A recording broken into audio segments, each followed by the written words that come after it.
할렐루야. 금요일 저녁입니다. 마지막 시간. 오늘도 은혜를 사모하며 일찌감치 이 자리에 함께 하시는 우리 성도님들 한 분 한 분을 주의 이름으로 사랑하고 축복합니다. 하나님이 우리의 그러한 간절한 마음 위에 실려간 은혜를 이 시간에도 부어주실 줄 믿습니다. 그러한 마음으로 우리 좀 서로를 축복하면서 인사하실까요? 사랑합니다. 축복합니다. 하나님이 은혜 부어주실 것입니다. 감사합니다. 오늘도 하나님 앞에 우리 찬양하며 나아갈 때 먼저 우리 좀 기도하며 시작했으면 좋겠습니다. 계속 기도해 오셨겠지만 먼저 좀 예배하기에 앞서서 하나님 이 시간에도 하나님 우리에게 은혜를 부어 주시옵소서. 저희들의 말씀으로 충만케 되고 주의 성령으로 충만케 되는 이 밤이 될 수 있도록 도와달라고 먼저 우리의 마음을 주님 앞에 올려드리며 간절히 먼저 기도하며 나가겠습니다. 기도합니다. 살아계신 아버지 하나님 감사합니다. 하나님 마지막 날 저녁입니다. 이 시간에도 주의 은혜를 사모하며 하나님 주의 역사하심을 기대하며 하나님 저희들 예배합니다. 예배의 주 되시는 주 하나님 아버지 찬양 속에 주의 영광과 임재를 경험하게 하여 주시옵시고 하나님 김병삼 목사님 말씀을 주실 때 그 말씀으로 우리의 심령에 뜨거운 성경의 역사를 체험할 수 있도록 도와주옵소서. 오늘도 저에게 꼭 필요한 말씀을 허락하여 주시옵시고 하나님 그 말씀으로 힘을 얻게 하여 주시고 우리가 깨닫고 변화되어야 될 것 있다면 깨닫고 변화되는 이 시간 될 수 있도록 주님 간섭해 주시기를 원합니다. 성령 하나님의 도우심 속에 예배의 승리자가 될 수 있도록 사단마귀를 물리쳐 주시옵시고 찬양하는 이 시간을 통해 먼저 주의 영광 가운데 굳게 설 수 있도록 주님 인도하여 주시옵소서. 주님 믿습니다. 주님 도와주옵소서. 모든 말씀 예수님의 이름으로 기도합니다. 아멘. 할렐루야. 우리 하나님 앞에 기쁨으로 우리 힘차게 박수하며 찬양하겠습니다.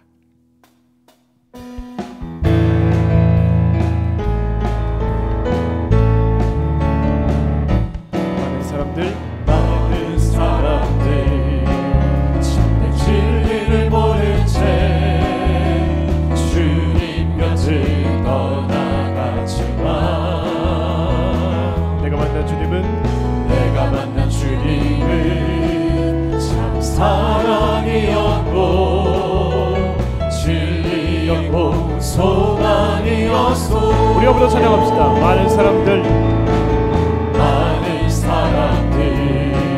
참된 진리를 모른 채 주님 곁을 떠나갔지만 내가 만난 주님은 참 사랑이었고 진리였고 소망이었소. 난 예수가 좋다. 난 예수가 좋다오. 난 예수가 좋다오. 주를 사랑한다고 베드로 고백처럼 난 예수를 사랑한다오. 무거운 짐진 자 다 내게로 오라. 내가 너를 쉬게 하리라. 이 길만이 생명의 길 참 복된 길이라. 항상 내게 들려주셔서 난 예수가 좋다오. 난 예수가 좋다오. 주를 사랑한다고 베드로 고백처럼 난 예수를 사랑한다오. 형제자매여 참된 행복을 찾거든 예수님을 만나보세요. 그로 인하여 참 평안을 얻으면 나와 같이 고백할 거요. 고백합시다. 난 예수가 좋다. 난 예수가 좋다오. 난 예수가 좋다오. 주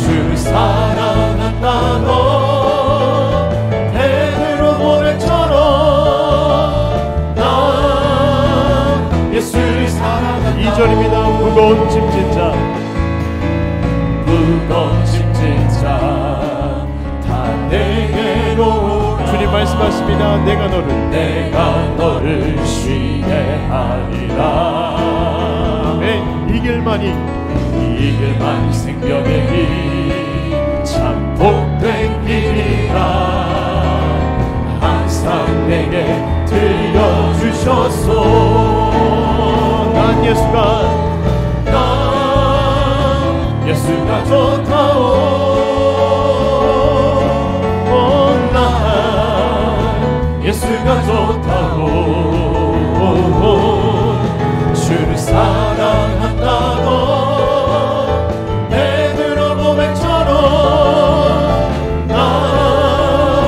예수를 사랑한다오. 형제자매여 참된 행복을 찾거든 예수님을 만나보세요. 그분으로 인하여 참 평안을 얻으며 나와 같이 고백할 거요. 난 예수가 좋다오. 난 예수가 좋다오. 주를 사랑한다고 베드로 고백처럼 난 예수를 사랑한다고. 주 하나님 독생자 예수 날 위하여 오시었네. 내 모든 죄 다 사하시고 무덤에서 부활하신 나의 구세주. 살아계신 주 나의 정대 소망. 걱정 근심 전혀 없네. 사랑의 주내 갈 길 인도하리. 내 모든 삶이 기쁨 늘 충만하네. 주 안에서 거듭난 생명 도우시는 주의 사랑 참 임금과 확신 가지고 주님의 도우심을 믿으며 살리. 살아계신 주 나의 참된 소망. 걱정 근심 전혀 없네. 사랑의 주내 갈 길 인도하리. 내 모든 삶의 기쁨 늘 충만하네. 그 언젠가 주 뵐 때까지 주를 위해 싸우리라. 승리의 길 멀고 해도 주께서 나의 앞길 지켜주시니. 아멘. 살아계신 주 나의 참된 소망. 걱정 근심 전혀 없네. 사랑의 주내 갈 길 인도하리. 내 모든 삶의 기쁨 늘 충만하리. 살아계신 주 나의 참된 소망. 걱정 근심 전혀 없습니다. 사랑의 주내 갈 길 인도하리. 내 모든 삶의 기쁨 늘 충만하네. 나의 가장 낮은 마음 주님께서 기뻐하시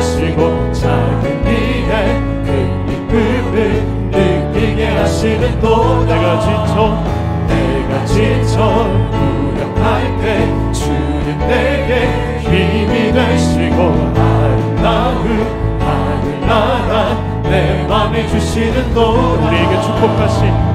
우리에게 축복하신 하나님 사랑 낮은 자를 높여주시고 아멘. 아름다운 하늘나라 허락하시고 내 모든 것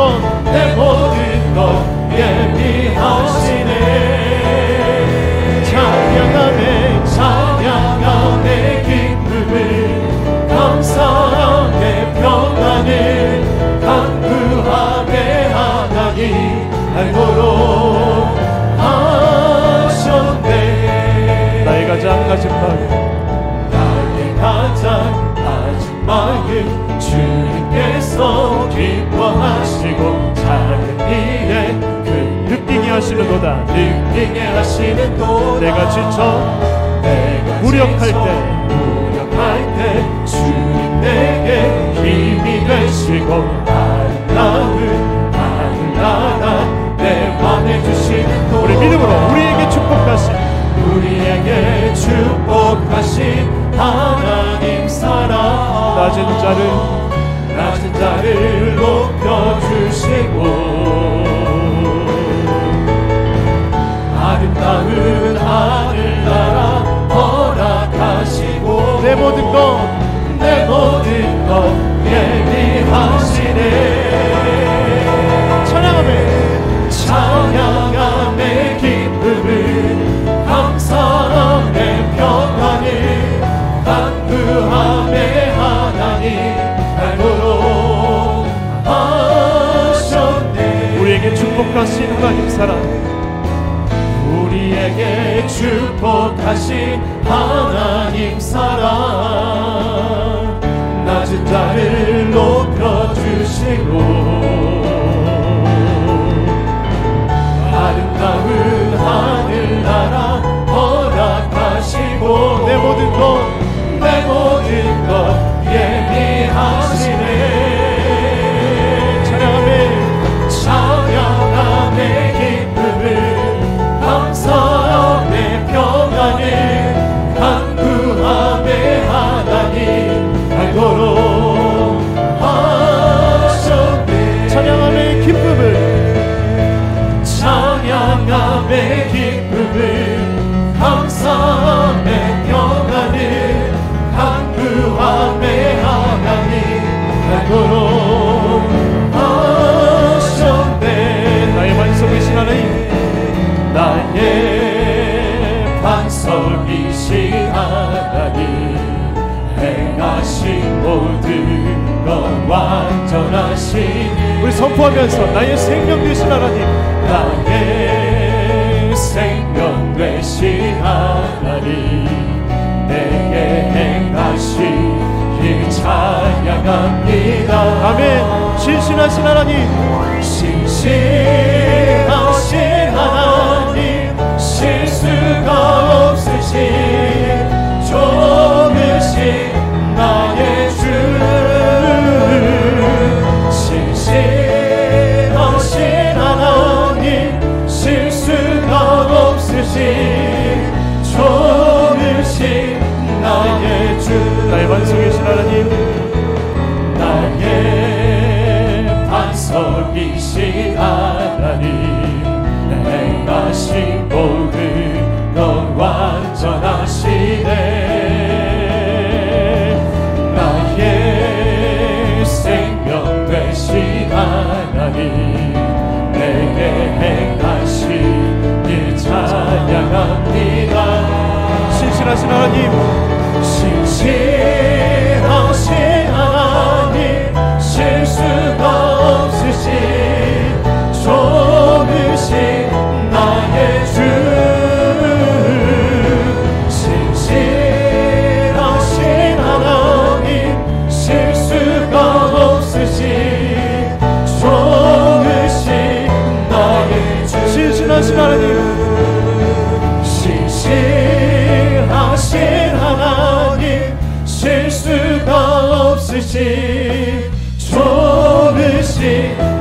나의 주 신실하신 하나님 실수가 없으신 좋으신 나의 주 신실하신 하나님 박수로 꽉 돌리겠습니다. 할렐루야. 아멘. 아멘.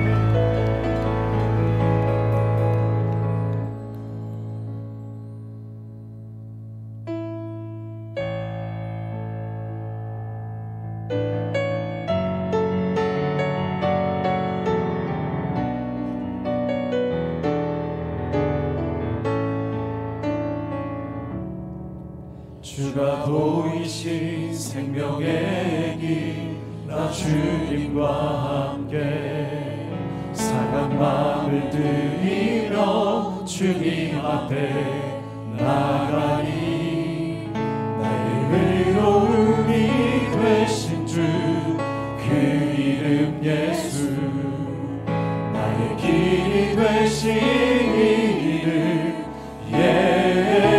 예수 주가 보이신 생명의 길 주가 보이신 생명의 길 나 주님과 함께 상한 마음을 들이며 주님 앞에 나가리 나의 의로움이 되신 주 그 이름 예수 나의 길이 되신 이름 예수 나의 길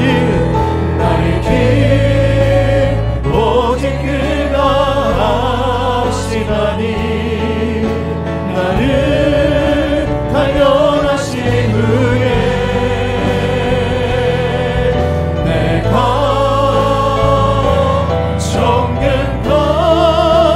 정결까지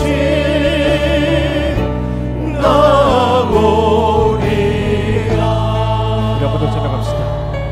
주가 보이신 생명의 길 나 주님과 함께 상한 마음을 들이며 주님 앞에 나가리 나의 의로움이 되신 주 그 이름 예수 나의 길이 되신 이름 예수 나의 길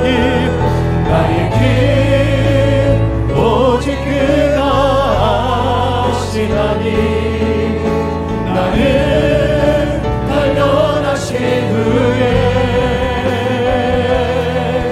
내가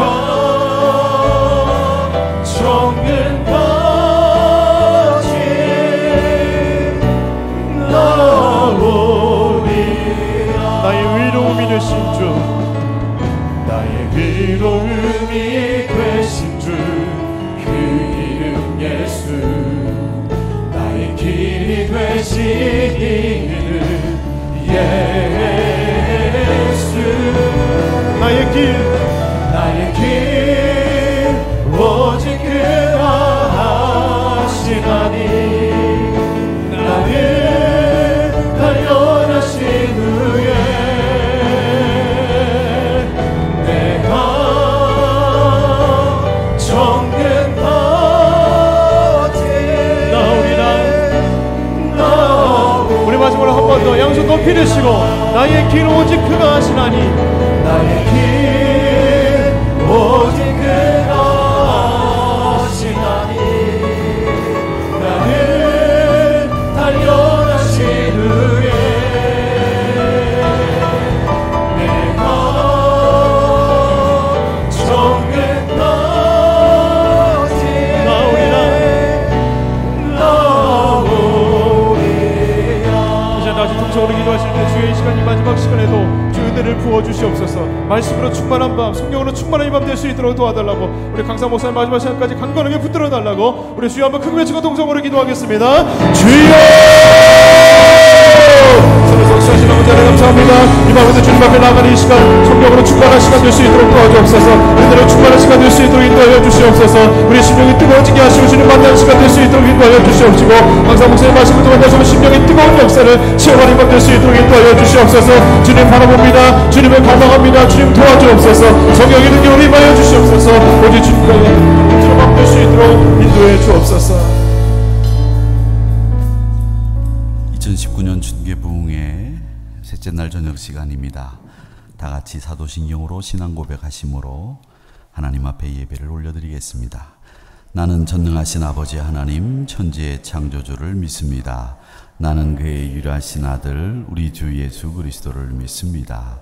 그는 성령으로 잉태되어 동정녀 마리아에게서 나시고 본디오 빌라도에게 고난을 받아 십자가에 못 박혀 죽으시고 장사된 지 사흘 만에 죽은 자 가운데서 다시 살아나셨으며 하늘에 오르시어 전능하신 아버지 하나님 우편에 앉아 계시다가 거기로부터 살아있는 자와 죽은 자를 심판하러 오십니다.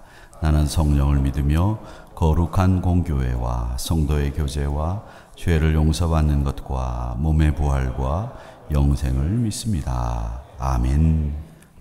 찬송을 같이 부르겠습니다. 540장을 같이 부르겠습니다.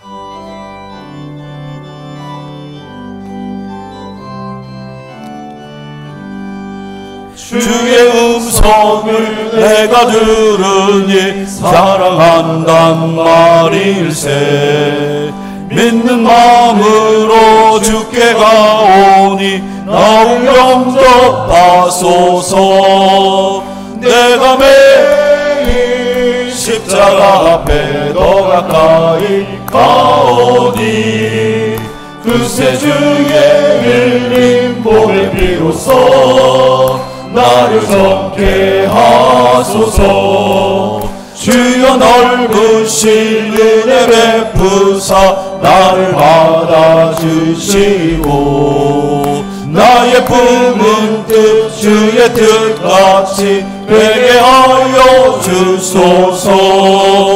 내가 매일 십자가 앞에 더 가까이 가오니 그새 주의 흘린 보배 비로소 나를 정케 하소서. 주의 보좌로 나아갈 때에 어찌하니 기쁠까. 주의 얼굴을 항상 배우니 더욱 친근합니다. 내가 매일 십자가 앞에 더 가까이 가오니 그새 주의 흘린 보배 비로소 나를 정케 하소서. 우리 구주의 넓은 사랑을 측량할 자 없으며 주가 주시는 참된 기쁨도 헤아릴 수 없도다. 내가 매일 십자가 앞에 더 가까이 가오니 그새 주의 흘린 보배 비로소 나를 정케 하소서. 아멘. 이철의 장로님 기도하십니다.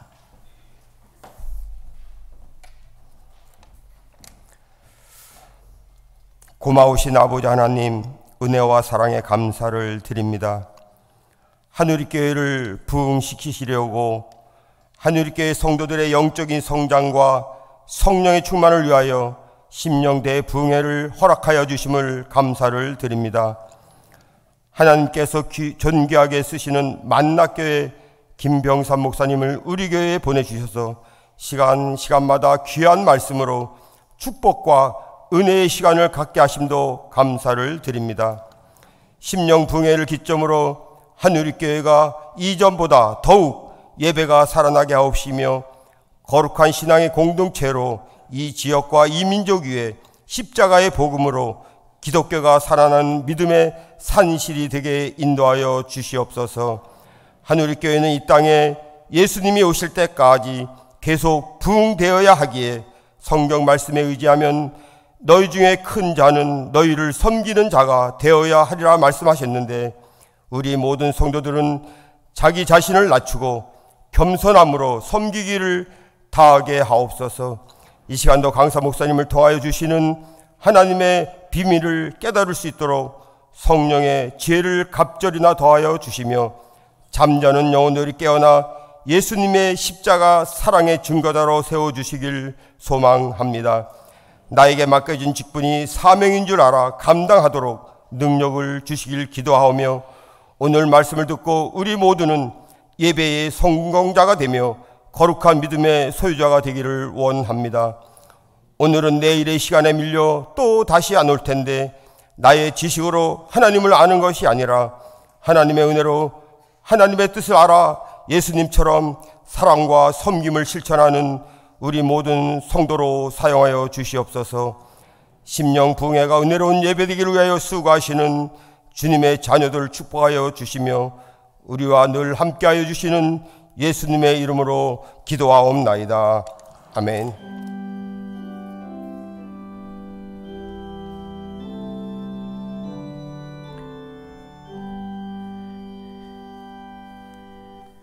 하나님의 말씀은 민수기 11장 31절에서부터 35절까지의 말씀입니다.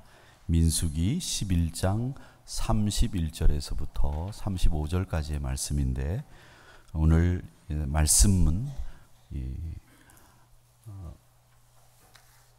김인석 장로님께서 말씀을 받들어 읽어 주시겠습니다.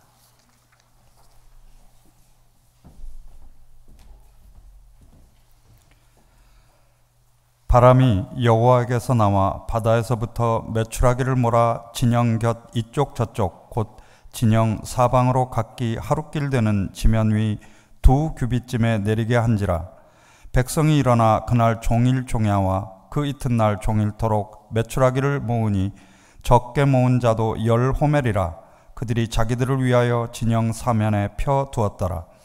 고기가 아직 이 사이에 있어 씹히기 전에 여호와께서 백성에게 대하여 진노하사 심히 큰 재앙으로 치셨으므로 그곳 이름을 기브롯 핫다와라 불렀으니 욕심을 낸 백성을 거기 장사함이었더라. 백성이 기브롯 핫다와에서 행진하여 하세롯에 이르러 거기 거하니라. 아멘.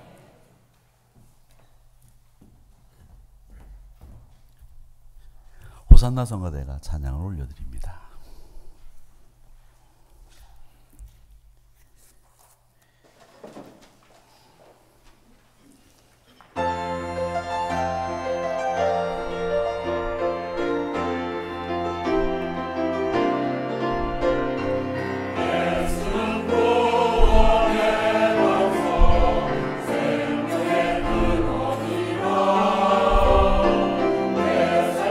주인 되신 것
아멘. 감사합니다. 고맙습니다. 오늘 중계부흥의 마지막 날 저녁 시간에 예물 드린 손길들 있습니다. 박주열 장로님을 비롯해서 우리 장로님들 일동이 전체가 다 감사 예물을 드리셨고, 또 우리 서명순 권사님을 비롯한 우리 권사님들께서 예물 드리셨고, 김동남 안수 집사님과 또 유정숙 집사님을 비롯한 우리 집사님들, 또 최명훈 청년과 함께 우리 많은 분들이 하나님 앞에 예물을 드렸습니다. 예물 드린 손길들을 위해서 우리 강사 목사님 기도해 주시겠고, 또 오늘 나오셔서 축복을 구할 때라는 제목으로 말씀을 증거해 주시겠습니다. 우리 목사님 나오시기 전에 몇 가지 광고 드리겠습니다. 하나는 세움교구 김괴남 권사님 부군이시고, 또 김문삼 성도님의 아버님이신 고 김문호 권사님 부르심을 받았는데, 내일 오전 7시 30분에 연희동에 있는 동신병원 사무실 빈소에서 발인식 천국 환송 예배를 드립니다. 교회에서 6시 30분에 출발을 해서 다녀오려고 합니다. 하시고 위로에 동참해 주시기를 바랍니다. 그리고 오늘 이 집회가 끝나고 난 뒤에 제 방에서 우리 장로님들과 우리 강사 목사님과 인사 나누는 시간을 갖도록 하겠습니다. 우리 목사님과 우리 장로님들의 인사 시간이니까 우리 장로님들께서는 집회가 끝나시고 난 뒤에 제 방으로 원로 장로님, 은퇴 장로님들 비롯해서 시무 장로님들까지 다 제 방으로 와주시면 감사하겠고, 교육자들도 우리 목사님께 인사를 드리는 시간을 갖도록 하겠습니다. 광고 이상입니다. 이제 목사님 나오셔서 축복을 구할 때라고 하는 제목으로 말씀 증거하실 때 여러분 큰 은혜 받으시기를 바랍니다. 우리 오른손 들어서 할렐루야로 또 박수하시면서 우리 목사님 맞겠습니다. 할렐루야.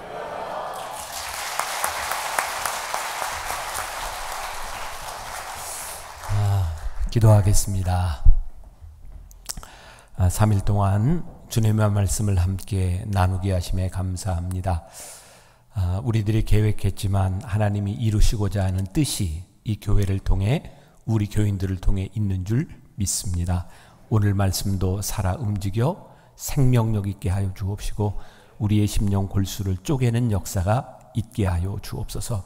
오늘도 하나님 앞에 드려진 귀한 예물, 또 여러 곳에서 헌신한 손길들이 있습니다. 하나님 귀하게 받으시고 복된 예물로 하늘나라를 이루는 귀한 예물 되도록 축복하여 주옵소서. 예수님의 이름으로 기도했습니다. 아멘.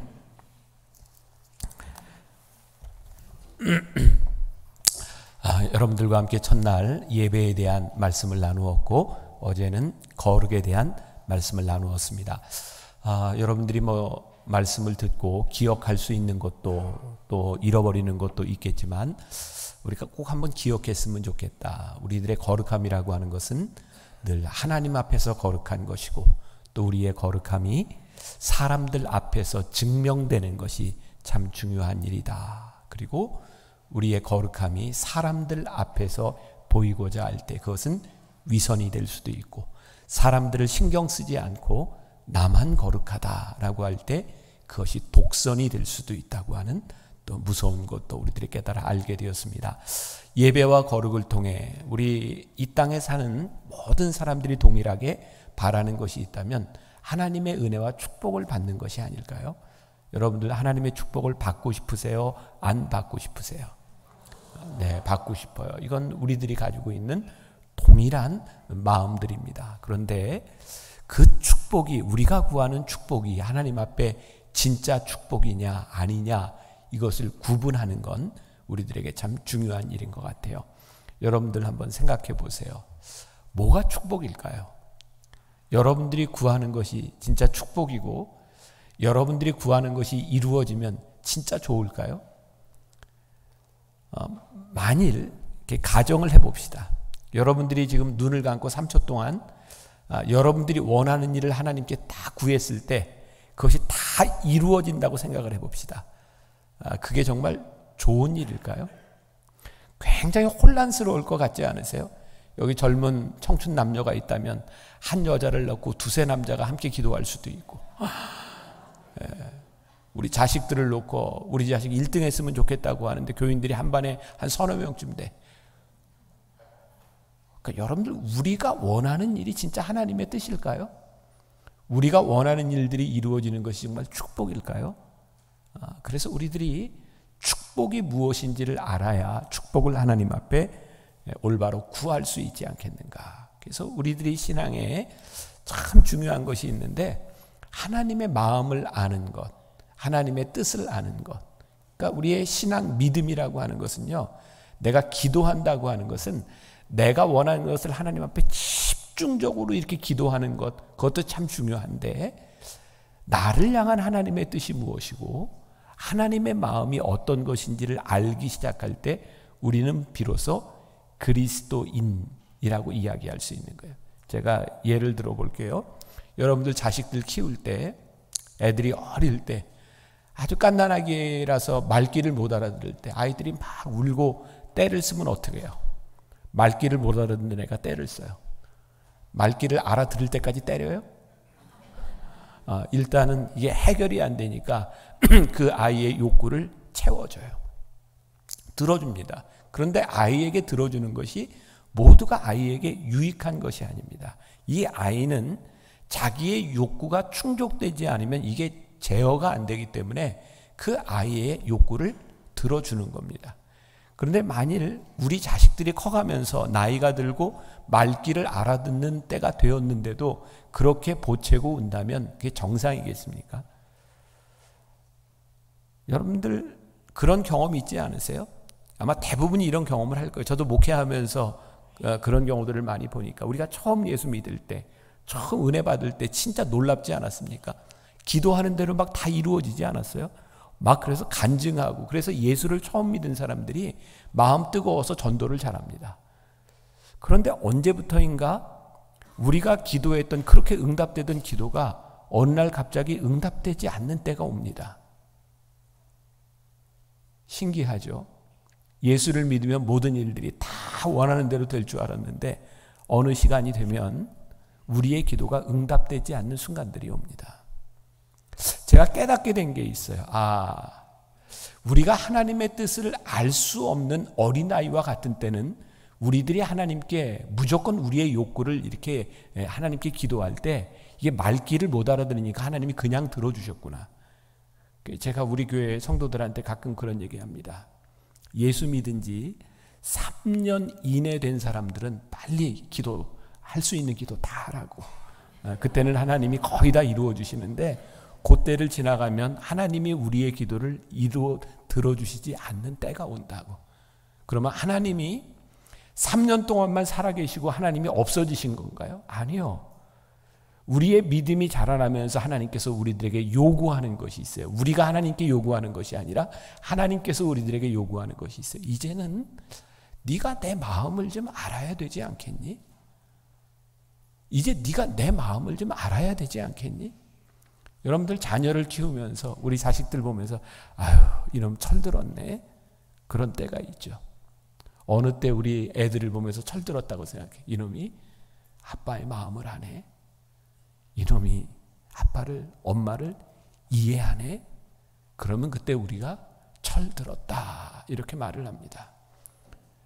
믿음은요, 신앙은요, 축복은요, 우리들이 원하는 것이 다 이루어지는 것이 아니라 하나님의 마음이 우리들 가운데 들어오기 시작할 때 우리의 믿음이 자라고 그것이 우리들에게 축복으로 느껴질 수 있는 거예요. 저에게 참 이해할 수 없는, 여러분들의 삶에도 신앙에 이해할 수 없는 분들이 참 많을 거예요. 벌써 저희 교회 오래전인데 저희 교회 청소를 하시는 권사님이 계셨어요. 이제 여러분들이 교회 이제 관리하는 분들이 있으니까 그 중에 한 분이 청소를 하는 분이었는데, 어느 날 교회에서 청소를 하다가 피를 토하고 쓰러지셨어요. 병원에 가봤더니 이미 폐암 말기였어요.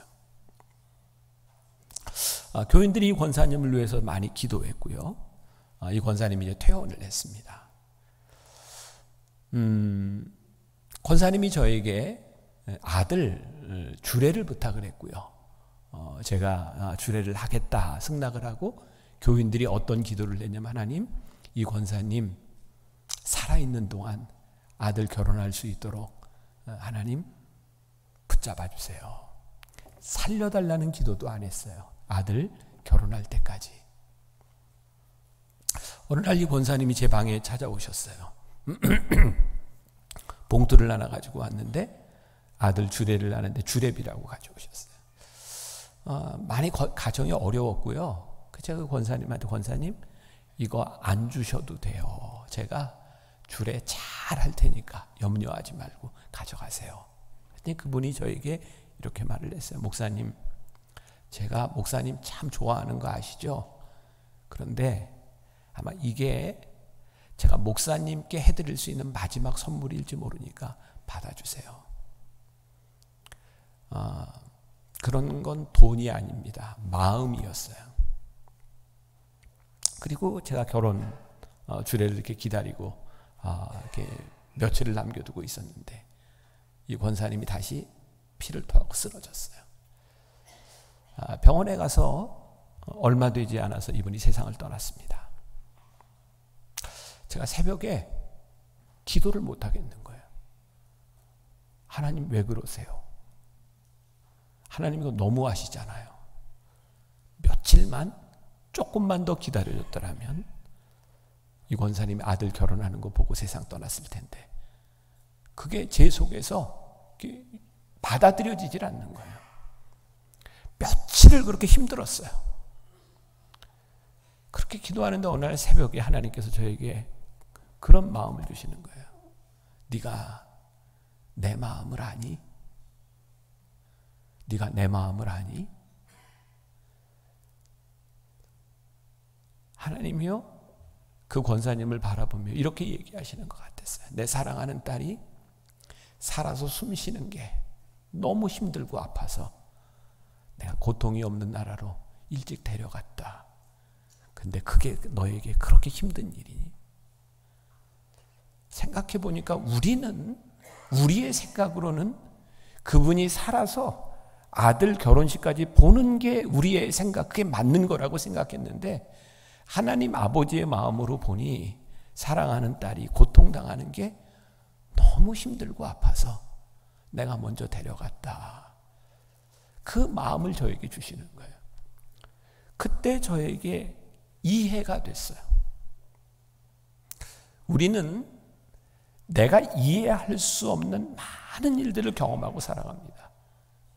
근데 만일 우리가 하나님을 믿는 것이 내가 이해할 수 있는 것만 믿고 내가 이해가 돼야만 된다고 생각한다면 우리가 진짜 하나님 믿을 수 있을까요? 우리는 하나님을 내가 이해하기 때문에 믿는 것이 아닙니다. 하나님을 신뢰하기 때문에 하나님을 믿는 거예요. 그러면 여러분들에게 묻고 싶습니다. 하나님은 여러분들의 삶의 최선이요, 여러분들의 인생의 베스트라고 믿으세요? 여러분 이거 대답할 수 있어야 합니다. 굉장히 중요한 문제입니다. 우리는 이렇게 얘기할 수 있다. 하나님 제 형편 아시잖아요. 이런 상황에서 하나님 제 인생의 베스트라고요? 하나님 제가 이런 어려움을 당하고 있는데 이것이 제 인생의 베스트라고요? 내가 이해가 되지 않습니다. 오늘 말씀, 오늘 다 읽지 못했지만 이스라엘 백성들이 출애굽해서 가나안 땅으로 가는 그 기간 동안 이스라엘 백성들이 하나님이 그들을 구출해 내시겠다고 하는 기쁨으로 나왔는데 그들이 40년 동안 광야를 지나면서 얼마나 힘들었습니까? 그들에게 이해할 수 없는 시간들이었어요. 점점 하나님의 약속은 잊어버리고 너무너무 힘든 거예요. 하나님이요, 이스라엘 백성들에게 광야를 지나는 40년 동안 만나를 주셨어요. 여러분, 광야에서 만나는 하나님의 은혜인데요. 오늘 이 말씀 무서운 말씀이거든요. 우리가 흔히 이스라엘 백성들이 광야를 지날 때 만나와 메추라기의 축복을 받았다라고 되어 있는데 오늘 이스라엘 백성들이 하나님께 메추라기를 구했을 때 그 메추라기가 그들에게 축복이 아니었어요. 그들이 만나만 먹고 광야에서 너무너무 힘들어서 고기가 먹고 싶어서 하나님께 고기를 구합니다. 그들이 얼마나 집요하게 구했는지 하나님이 그들에게 고기를 주셨어요. 그들이 기도하는 것을 응답을 받았습니다. 그런데 사방에서 몰려들었던 메추라기가 가득 쌓이고 그들의 메추라기를 요리해서 먹는데 입에 이 사이에 씹히기도 전에 죽습니다. 그리고 하나님께서 그것을 탐욕의 무덤이라고 부르셨어요. 그들의 기도가 이루어졌는데 하나님이 그들의 이루어진 기도 가운데서 그들의 탐욕을 보게 하셨어요. 이게 왜일까요? 광야를 지나는 동안에는요, 광야의 은혜가 있어요. 그건 우리들이 원하는 것을 다 충족시켜주는 것이 아닙니다. 광야를 지날 때는 광야의 은혜가 있는 거예요. 전 거의 매년 우리 교인들과 함께 성지순례를 갑니다. 요즘 제가 성지순례 가면 교인들과 함께 꼭 하는 게 있어요. 광야를 걷습니다. 그리고 하룻밤 광야에서 잡니다. 처음 이 코스를 시작할 때 출애굽 여정에서부터 애굽에서부터 출발해서 가나안 땅으로 들어오는 여정을 교인들과 함께 10여일을 지나면서 광야를 걸었는데요. 그때 광야의 돌풍을 만났습니다. 정말 한 발자국도 앞으로 갈 수가 없었어요.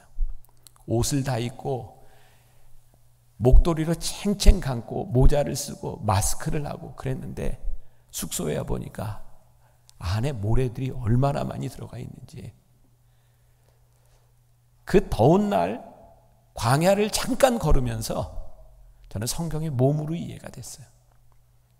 야, 불평할 만하다. 그런데 여러분, 하나님께서 구름 기둥과 불 기둥으로 그들이 뜨거운 햇볕 아래 있을 때 구름 기둥으로 그들을 가리켜 주셨고요. 차가운 광야에서 하나님이 불 기둥으로 그들을 지켜주셨어요. 그게 우리들이 지금 생각하는 것만큼 만족할 만한 일일까요? 아닙니다. 광야에 임하는 하나님의 은혜입니다. 그리고 하나님은 그 광야의 시간들을 통해서 이스라엘 백성들이 하나님과 올바른 관계를 맺기를 원하셨고 내가 너희의 하나님이 됨이 무엇인지를 하나님이 깨달아 알기를 원하셨어요. 우리들이 축복은요, 내가 원하는 것을 하나님께 구하는 것이 아니라 우리들에게 주시고자 하시는 하나님의 은혜가 무엇인지를 알 수 있을 때, 그리고 하나님의 마음을 알 때 우리들이 올바른 것을 구해요. 자, 제가 또 예를 들어볼게요. 교인들 보면서 느끼는 거예요. 하나님은 우리들이 생각하는 것보다 훨씬 더 많은 능력을 가지고 계세요.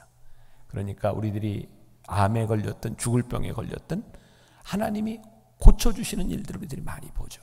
또 경제적인 어려움 가운데서 정말 힘든 시간을 지나갈 때 하나님께 회복시켜달라고 기도할 때 경제적으로 회복시켜주시는 하나님의 은혜도 경험합니다. 그런데요, 진짜 죽을 것처럼 아파서 암으로 수술을 하고 입원을 하고 그렇게 힘든 시간을 지나가며 하나님을 뜨겁게 붙들고 기도하던 사람이요, 몸이 낫고 나니까 신실해지지를 않아요. 하나님을 떠나요. 저에게 그런 의문이 들더라고요. 하나님, 이 사람이 병 나은 게 축복입니까? 아니, 오히려 이 아픈 병 가운데서 하나님 끝까지 붙들고 살다가 가는 것이 이 사람에게 축복이 아닐까요? 우리들이 물질을 놓고 어려움 가운데서 하나님 앞에 신실하게 기도하다가 하나님이 우리를 축복해 주셨는데 하나님께서 우리들에게 축복해 주신 물질을 가지고 죄를 져요. 내 남편, 이 물질만 없었어도 이렇게 되지 않았을 텐데, 내 자식, 우리들이 원하는 것이 이루어지는 게 축복이 아니라는 걸 오늘 이 본문 말씀, 이 만나와 메추라기의 사건을 통해서 우리들에게 분명히 보여주시는 게 그것이 탐욕의 무덤이다. 우리가 하나님께 무엇을 구해야 될까? 그러니까 신앙은 하나님의 마음을 아는 훈련들이 이루어질 때, 우리의 신앙이 자라나는데 죄송합니다. 저를 비롯해서 그동안 많은 목회자들이 교회에서 신앙생활할 때 뭘 가르쳤냐면 우리의 꿈을 이루는 방법을 가르쳤어요. 우리의 꿈을 이루기 위해서 어떻게 해야 될지, 어떻게 하나님 앞에 때를 써야 될지만 가르쳤어요. 하나님 앞에 나를 포기하는 걸 가르쳐주지 않았어요. 진짜 하나님의 은혜를 알고 살아가는 것, 하나님의 축복을 경험하는 게 우리 인간들이 생각하는 그러한 풍요로움과 부요함에 있을까? 제가 몇 년 전입니다. 일본에 선교사들과 목회자들을 위한 세미나에 가게 되었는데, 제가 감리교 신학대학 대학원에서 가르칠 때 첫 번째 제자가 일본에 선교사로 갔어요. 선교사로 간 지 1년밖에 되지 않았는데 저를 이렇게 초청해서 일본 목회자들 또 선교사들을 위한 세미나를 좀 해달라 그래서 갔어요. 3일 동안 이 선교사가 저를 데리고 안내하면서 이렇게 다니는데 진짜 감동적이었던 건, 야, 선교사를 이게 아무나 하는 게 아니구나. 1년밖에 안 됐는데 어쩜 그렇게 일본어를 잘해요.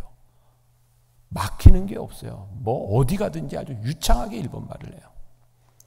제가 지난 한 4, 5년 전부터는 일본의 고베와 동경에서 제가 이제 영성훈련 트레스디아스를 인도하고 있기 때문에 제가 이제 일본어도 좀 배우고 이제 공부를 좀 했는데, 그때는 제가 일본어를 전혀 못할 때였어요. 제가 아는 건 그냥 오하요 고자이마스, 아리가또 고자이마스 요 정도 알 때였으니까 일본어 전혀 모를 때였어요. 근데 이 선교사가 일본어를 잘하는 게 너무너무 이렇게 부러운 거예요. 근데 올 때쯤 돼서 3일쯤 됐는데 조금 이상한 게요. 진짜 이상하더라고요. 이 선교사가 그렇게 유창하게 일본말을 하는데 일본 사람들이 잘 못 알아들어요.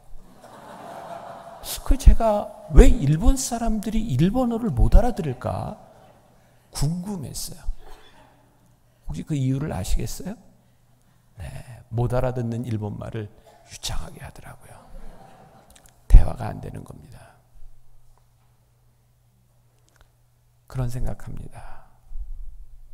우리가 유창하게 많은 시간 매일 새벽 하나님께 기도합니다. 근데 우리가 하나님과 관계없는 기도할 수 있다는 것을 생각해 보지 않으셨어요? 바리새인들과 사두개인들과 제사장들과 율법학자들 향해 예수님께서 늘 정해진 시간에 기도하는 그들을 향해서 뭐라고 말씀하시냐면 중언부언하지 말아라. 중언부언하지 말아라. 너희의 기도가 하나님과 별로 관계가 없다는 거예요. 하나님의 마음을 아는 것, 그것에서부터 우리는 하나님 앞에 어떤 축복을 구할 것인가를 깨닫게 되는 거예요. 그러니까 우리 신앙인들에게 있어서 우리들에게 축복이라고 하는 것은, 우리들의 인생에 잘 된다고 하는 것은 무슨 의미일까? 축복받으세요. 잘 되세요. 여러분, 하나님 안에서 우리들이 잘 된다고 하는 것이 어떤 의미일까요? 제가 또 하나 예를 들어볼게요.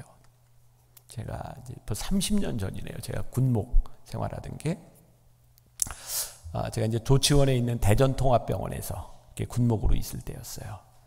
그 조치원에 그 당시에, 지금은 이제 부대가 다 대전 계룡대로 이렇게 옮겨졌는데, 그 당시에는 대전통합병원도 조치원에 있었고요. 제가 있던 부대 옆에 교육사령부라고 하는 부대가 있었어요. 거기에 아주 신앙이 좋은 장군이, 그 교육사령부는 3스타가 오는 자리입니다.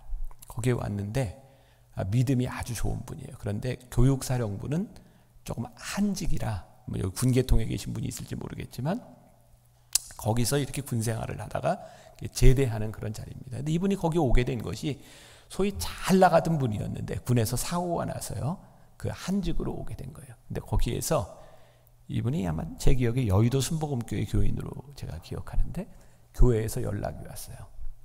장로 안수를 받으라고. 그랬더니 주변에 있는 사람들이 다 말렸습니다. 그 당시까지 별 2개 이상 달고 고급 지휘관이 장로가 되지를 않았습니다. 왜냐하면 군에서 지휘관이 되려면 특정 종교의 색깔을 띠면 군 지휘를 하는데 방해가 되기 때문에 장로가 된 사람이 없었습니다. 현역 중에. 근데 그분이 참 멋진 이야기를 했어요. 나는 별 하나를 더 다는 것보다 장로가 되는 것이 훨씬 더 명예로운 일이라고 생각하기 때문에 나는 장로가 되겠다고. 모든 사람들이 다 말리는데 그 사람이 장로가 됐습니다. 사람들이 그렇게 생각했죠. 이미 사고로 한직으로 왔는데 장로까지 됐으니 이제 군사생활이 끝내야 되는 겁니다. 그런데 얼마 안 있다가 우리나라에 최초로 어떤 자리가 생겼냐면 한미연합사 부사령관이라는 자리가 생겨서 그게 별 4시 가는 자리입니다. 이분이 군생활이 거기서 끝난 줄 알았는데 한미연합사 사령관으로 별을 하나 더 달고 그 자리에 부사령관으로 갔습니다. 사람들이 놀랬죠. 어휴, 잘 됐네.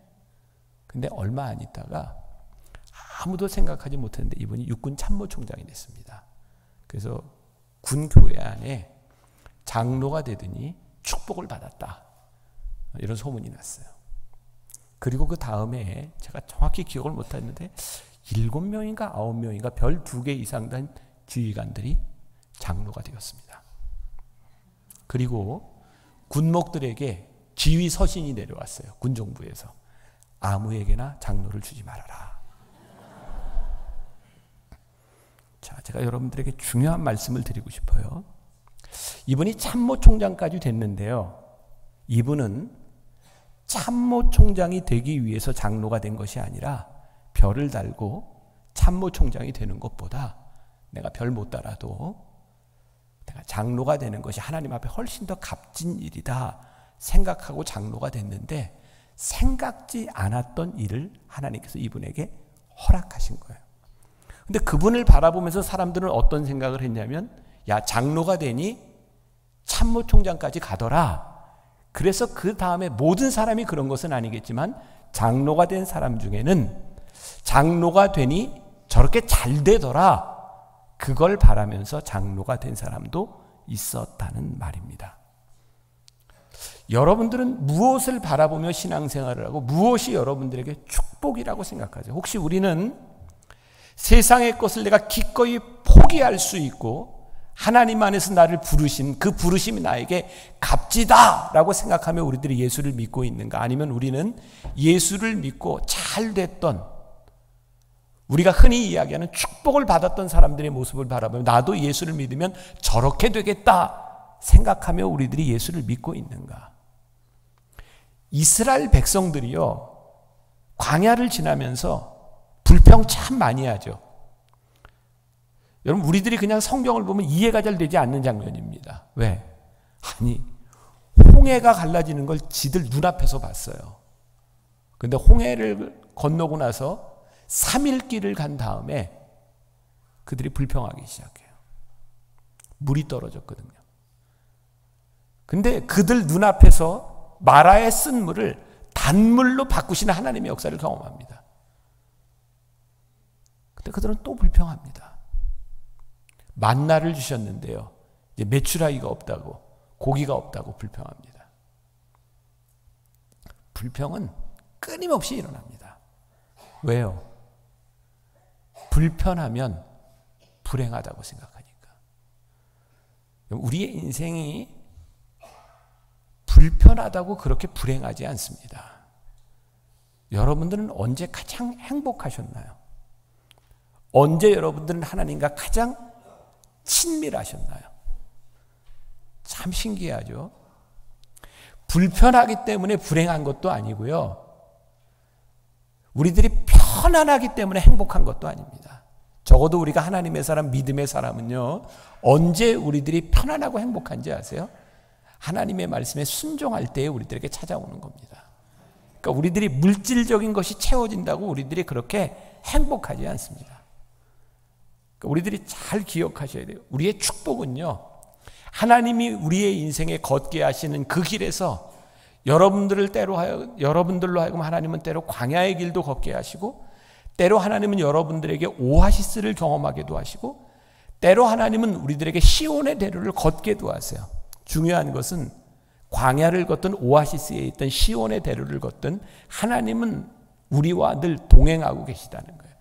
그러니까 하나님이 우리와 동행하고 계시다고 하는 것을 우리들이 믿고 그것을 고백하기 시작할 때 우리들은 감사하는 거예요.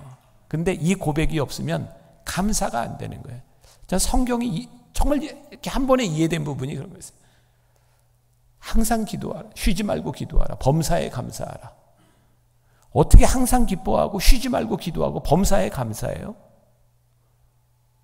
근데 이 일이요, 우리들에게 어떤 일이 일어나고 있는가, 그것으로 우리들이 감사하고 기뻐할 수 있다면 이것은 불가능한 일입니다. 그런데 우리들에게 어떤 일이 일어나고 있든지 하나님이 우리와 함께 하시고 우리와 함께 동행하시며 하나님은 내 인생의 베스트야. 왜 내가 지금 이 어려운 일을 가고 있는데 하나님은 내 인생의 베스트야 라고 하는 믿음의 고백이 있을 때 우리들이 그 길을 갈 수 있는 거예요. 제 이야기를 조금 할게요.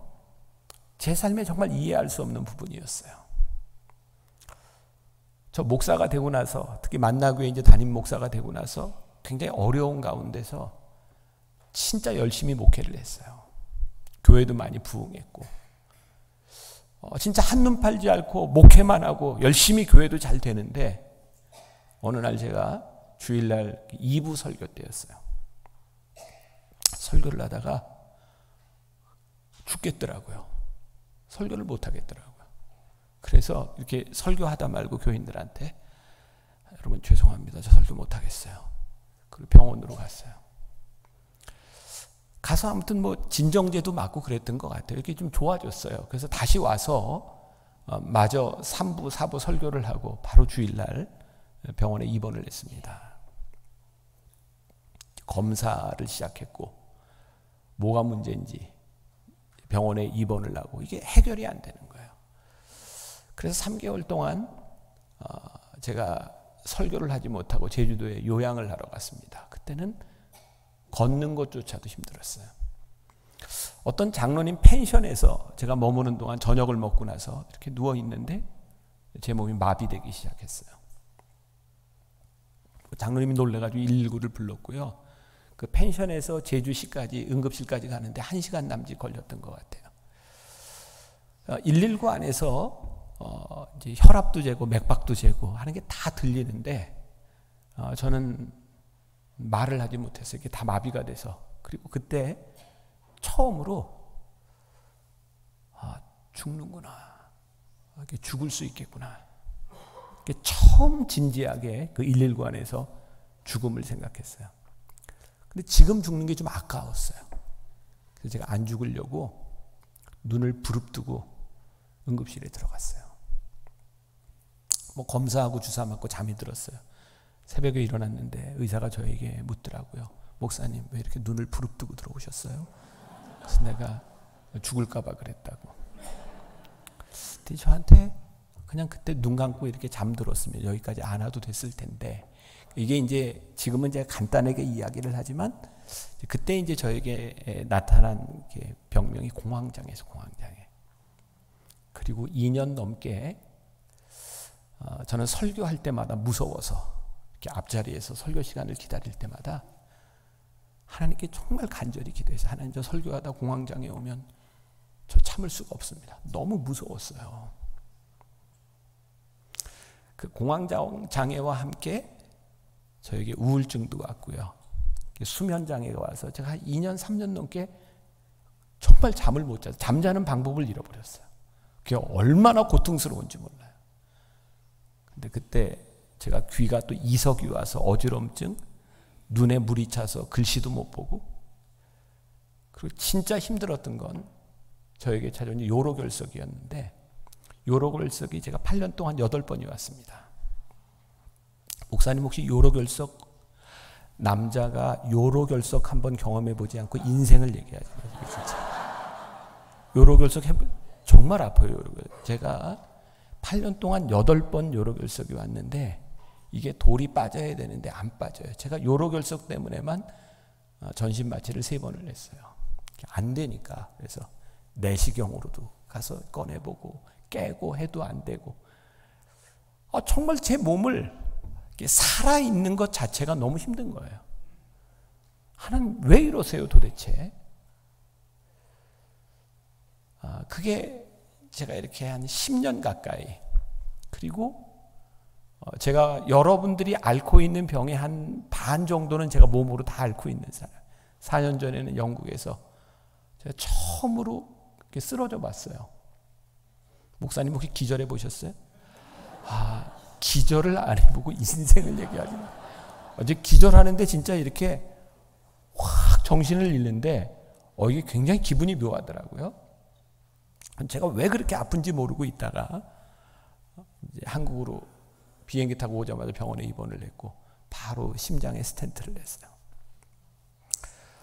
자, 여러분들이 앓고 있는 병, 고혈압, 당뇨, 저는 경동맥도 많이 막혀 있고요. 제 몸에 정말 병을 많이 가지고 있어요. 규장 출판사 사장이 저한테 와서 목사님 알았던 병 가지고 책을 한 권 씁시다 할 정도로 제가 정말 많이 아프고 힘들었어요. 제가 공황장애에서요 이제 거의 이렇게 나아갈 무렵이었습니다. 특별 새벽기도의 준비를 다 해놓고 집에 이제 혼자 있었는데 다 나아간다고 생각을 했는데 갑자기 공황장애가 왔어요. 공황장애 앓는 분들 꽤 있을 겁니다. 그건 아무도 이해해 주지 못해요. 그냥 죽을 것 같아요. 아프고 죽을 것 같아요. 근데 병원에 가서 주사 한 대만 맞아도 이 증세가 없어지거든요. 근데 의사가 연락이 안 되는 거예요. 혼자 있는데. 내가 할 수 있는 게 아무것도 없었어요. 침대 밑에서 기도해서 하나님 저 좀 고쳐주세요. 저 너무 힘들어요. 제가 예전에 설교하면서요. 저 만나교회 분당에서 목회를 하면서 우리 교회 젊은 사람들 많이 오는 이유 가운데 하나가 제가 설교를 굉장히 멋있게 한다고 생각해서 어떻게 설교했는지 아세요? 여러분 맨날 교회 와서 징징대지 말고 맨날 고쳐달라 맨날 징징대지 말고 자기 십자가 지고 사세요. 멋지게 지고 살라고. 제가 그런 설교하면서 제가 참 멋있다고 생각했어요. 근데 그 순간에 제가 이거 평생 안고 살아갈게요. 내 십자가로 생각해. 그런 기도 안 나오더라고요. 하나님 좀 고쳐주세요. 전 너무너무 힘들어요.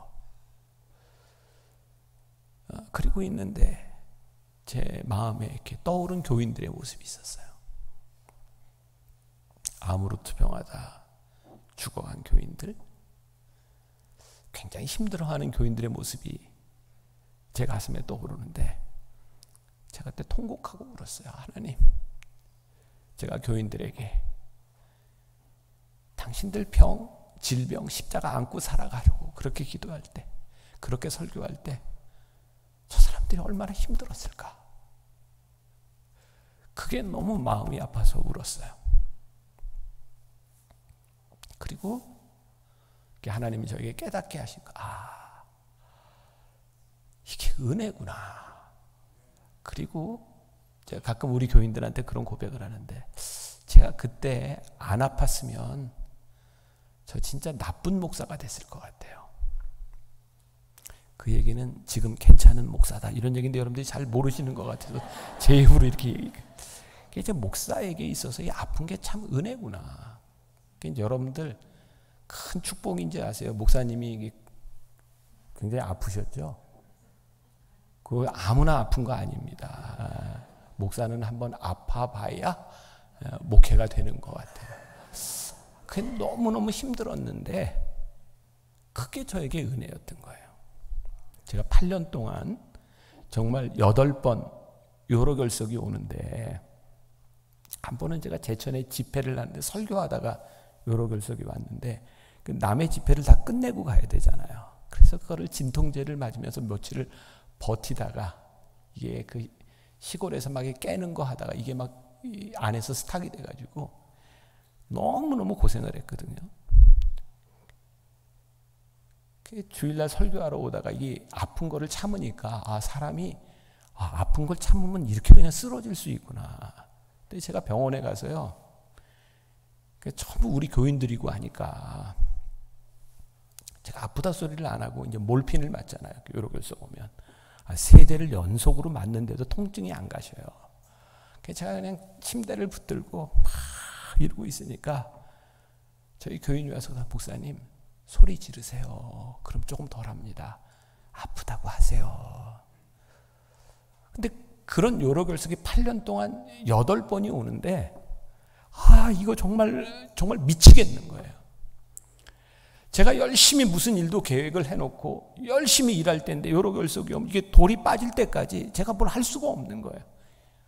진짜 하나님 왜 그러세요? 하나님 왜 그러세요?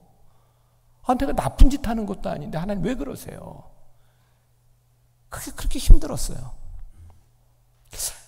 사도 바울이 고린도후서 12장에서 그의 가시를 가지고 하나님께 기도하잖아요. 근데 사도 바울이 3번씩이나 하나님께 간구했는데 하나님이 뭐라고 말씀하셨어요? 내 은혜가 내게 족하다 그러셨어요. 사람들이요, 사도 바울이 가지고 있는 그 가시가 무엇인지 굉장히 궁금해합니다. 그게 안질이었다, 간질이었다, 뭐 여러 가지 이야기를 하죠. 전 사도 바울이 확 이해가 됐는데 사도 바울이 얼마나 능력이 있는 사람이에요. 사도 바울이 정말 이렇게 기도하면 병자들이 낫고 말씀의 능력도 있고 얼마나 굉장한 사람이에요. 그런데 만약에 사도 바울이 간질이었다고 생각을 해보세요. 설교하다가 환자들을 위해서 기도하다가 거품을 불고 쓰러져요. 그러니까 사도 바울이 그런 생각하지 않았을까? 하나님, 저 이거 고쳐주시면 제가 더 능력 있게 일할 수 있을 것 같은데 사람들이 저한테 뭐라 그러겠어요? 환자를 위해 기도하는데 너나 잘해보라 이렇게 얘기하지 않겠어요? 그러니까 하나님 좀 고쳐주세요. 그의 몸의 가시를 가지고 하나님께 간절히 기도했는데 하나님이 그 기도를 들어주시지 않고 내 은혜가 내게 족하다. 그 말씀을 듣고 그때부터 하나님께서 그에게 주신 가시가 은혜라고 고백을 합니다. 그리고 사도 바울은 그때부터 그의 약함을 자랑하기 시작합니다. 내 약함이 강함이다. 그리고 사도 바울이 고백하죠. 그리고 그가 깨닫게 된 것이죠. 하나님께서 나에게 이 가시를 주시지 않았더라면 내가 하나님을 끝까지 붙들 수 없었겠구나. 이 가시가 나를 붙들어줬구나. 그래서 그때 사도 바울은 그의 가시를 은혜라고 고백을 합니다. 제가 그 아프고 힘든 가운데서 제가 사도 바울 고린도후서 12장을 보면서 제가 깨닫게 된 것이 이게 나의 은혜구나. 저는 하고 싶은 일이 너무 많았어요. 목사로서. 그리고 나름대로 여러 가지 제가 재능도 가지고 있어요. 뭘 하면 잘해요. 계획도 많이 세워요. 저 창조적인 능력도 있는 것 같아요. 그런데 제가 아무리 애를 써도 아프면 아무것도 할 수가 없는 거예요. 그리고 하나님이 깨닫게 하신 은혜가 무엇이었냐면 너는 내가 그렇게 붙잡아 놓지 않으면 네 마음대로 하잖아. 그러니까 하나님이 제 마음대로 하지 못하도록 저를 탁탁 잡으시는 게 느껴지는 거예요. 내가 할 수 있는 게 없구나. 이게 하나님의 은혜가 아니면 내가 할 수 있는 게 없구나. 전 지금도 조금만 무리를 하면 제가 몸이 못 견뎌요. 저는 약을 늘 가지고 다녀야 되고요. 아마 평생 저에게 가시일 줄 몰라요. 그리고 제가 2000년 동안 신학자들이 풀지 못했던 사도 바울의 가시가 뭔지를 알았어요. 사도 바울의 가시가 요로 결석이었구나. 찌르는 가시, 그게 죽지는 않는데 찌르려면 할 수 있는. 그래서 제가 성서학자들이 풀지 못했던 사도 바울의 가시가 요로 결석이었구나. 제 생각이에요. 여러분들의 인생의 가시가 가시로 끝나지 않습니다. 그게 우리들에게 은혜로 고백되어지는 순간에 우리들에게 감사가 있고요. 이스라엘 백성들에게 있어서 그들이 힘든 광야의 시간을 지나갈 때 하나님께서 그들에게 주셨던 만나가 이게 귀한 것이구나 라고 깨달았다면 그들이 불평하지 않았을 텐데 그들은 하나님의 은혜를 잃어버리고 불평하기 시작해요. 그들이 원했던 것을 하나님께 기도하죠.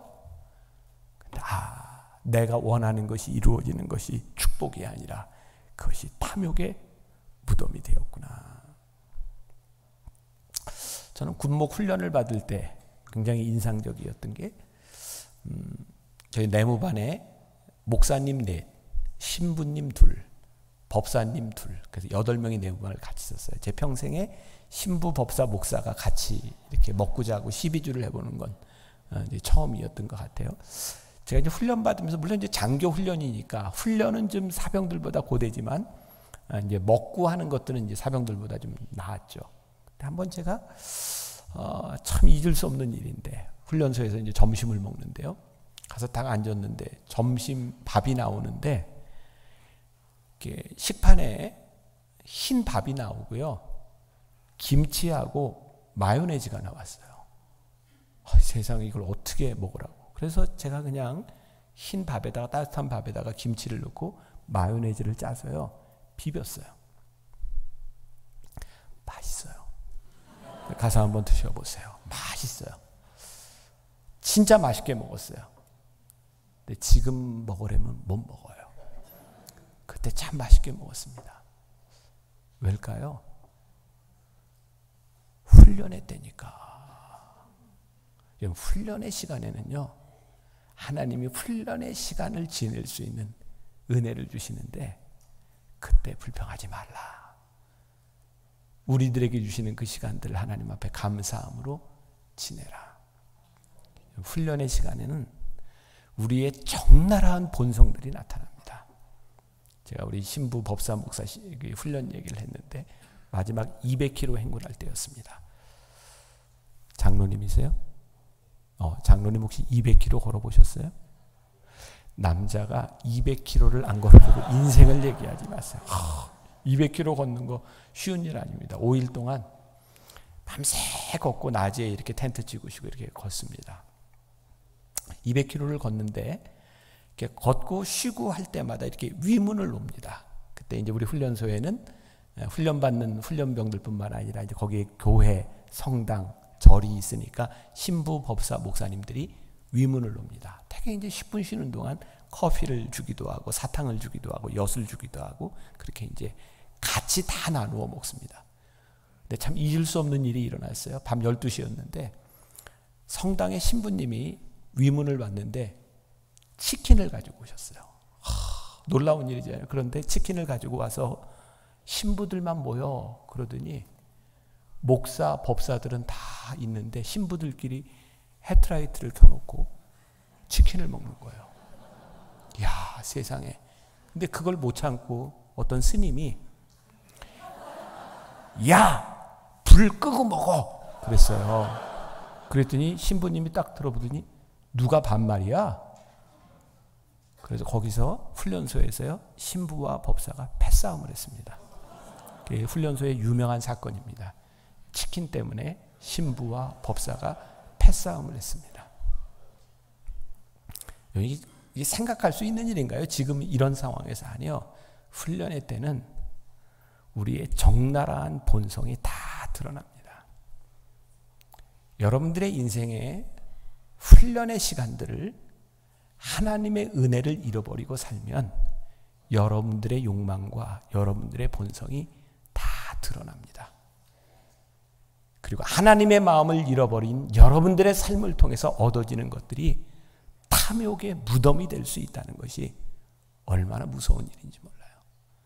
자, 축복을 구할 때 우리를 지금 이곳에 걷게 하시고 이 길을 가게 하신 하나님의 마음이 무엇인지를 아는 것이 중요하죠. 그래서 신명기와 민수기에 보면 하나님께서 이스라엘 백성들을 얘들아 너희들이 그렇게 광야를 걸으며 너희들이 줄이지 아니하였고 너희들의 발이 부르트지 않았고 너희의 의복이 헤어지지 않았던 것을 생각해라.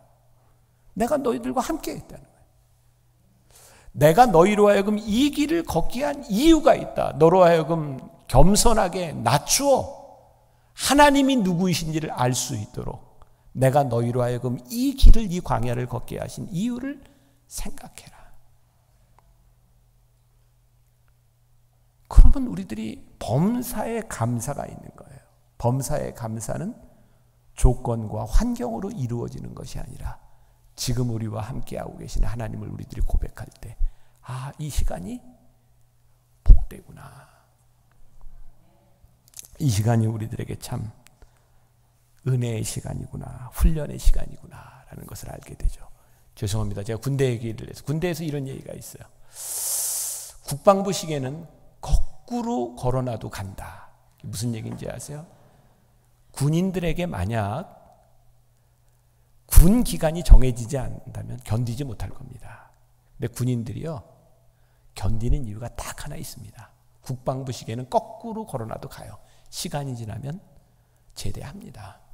여러분, 광야의 시간은 때가 되면 끝나는 겁니다.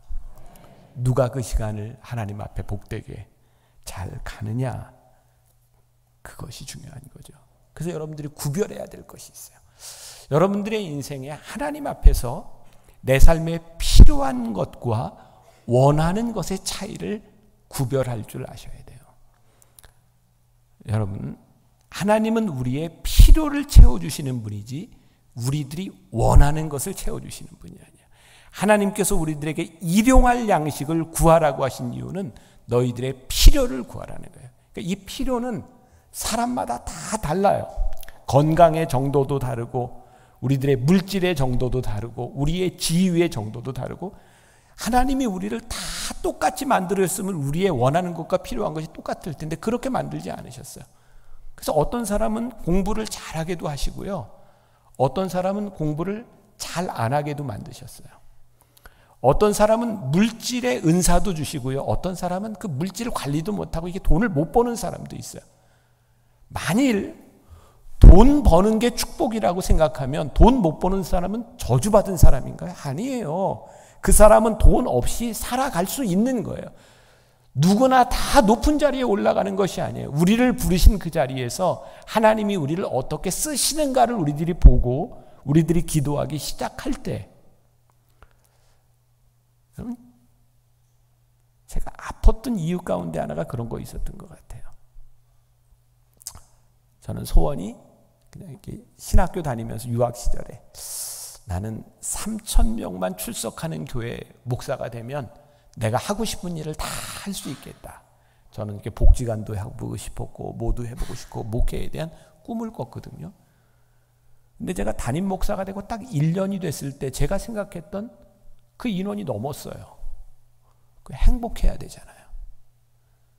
안 행복했습니다. 3,000명이 넘어가니까요, 5,000명 넘는 교회들이 많더라고요. 5,000명이 넘어가니까 10,000명 넘는 교회들이 또 있더라고요. 저에게 만족이 없었어요. 교회가 성장하니까 더 큰 교회가 보여요. 우리 인간의 욕망이 끝이 없어요. 저는 요즘 제가 그런 고백하거든요. 저 정말 너무너무 마음이 편하고 좋은 게, 제가 하나님의 부르심에 대한 것, 그리고 요즘 우리 교인들한테 우리 교회 밖을 넘어서 이렇게 담장을 넘어서 갑시다. 그리고 우리 교인들 다른 교회 가서 헌금하세요. 지난해 몇 억을 우리 교인들이 다른 작은 교회들 가서 헌금했어요. 목사인 제가요, 내가 설교하고 있는 이 교회에 사람들이 모이는 것이 성공이라고 생각하고 우리 교회의 헌금이 얼마나 되느냐가 성공이라고 생각한다면 절대 그렇게 못합니다. 근데요, 내 관점이 아니라 하나님의 관점으로 보니까 하나님 앞에서 교회는 우리 교회뿐만 아니라 다른 교회도 동일한 하나님의 교회인 거예요. 우리만 하나님의 자녀가 아니라 다른 사람들도 하나님의 자녀인 거예요. 여러분들 들으면 좀 깜짝 놀라면 제가 이단이라고 생각할지 모르는데, 제가 우리 교회 캠페인 하는 거 있습니다. 한 달에 한 주 교회 안 나오기 캠페인 합니다. 우리 교회 오지 말고 다른 교회 가라고. 목사로서 이거 쉬운 일이 아닙니다. 근데 어려운 일이 아닌 게, 내 꿈을 생각했을 때는 이게 안 되더라고요. 근데 하나님의 마음과 하나님의 꿈으로 교회를 보기 시작하면 결국은 내 욕심을 이기는 것에 대한 문제고, 여러분들 이 하늘의 교회가요, 하나님 앞에 쓰임 받으려면 여러분들이 가지고 있는 욕심이 아니라 하나님의 마음이 보여야 돼요. 이 교회를 통해서 하나님이 하시고자 하는 일들이 보여야 우리가 손을 열고 문을 열고 마음을 열고 눈을 열고 우리들이 나아갈 수 있는 거예요. 그럼 우리의 인생의 전성기가 언제라고 생각하세요?